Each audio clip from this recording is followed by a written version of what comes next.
Hello guys and welcome to a new brand video, and today I'm going to show you how to raise your hand in your meetings in Microsoft Teams. So the first thing that I want you to do now is to open your Microsoft Teams desktop client and just follow these simple steps.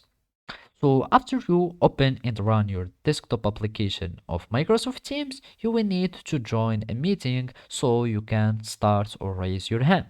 So basically to do so, you will need to go to the Teams section in your uh, navigation tab or navigation menu, search for Teams, and if you are already like an organizer of a team or an owner of a team, you can start your own meeting. Otherwise, you can just join a meeting if it has been started or set it up in your Teams. So now in this example, I'm just going to start a meeting so I can show you how to raise your hand. After that, I'm going just to click join now, and the meeting is being created.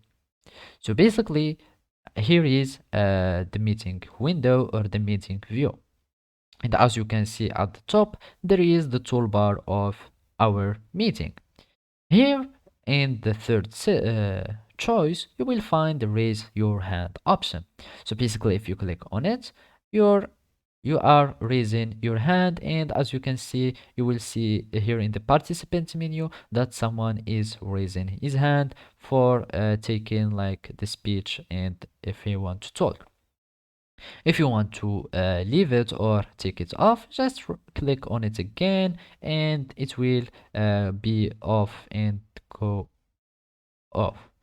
Otherwise, you can just use a shortcut by clicking or holding click on your Control plus Shift on your keyboard plus K, and as you can see, the raising hand feature or option will be turned on.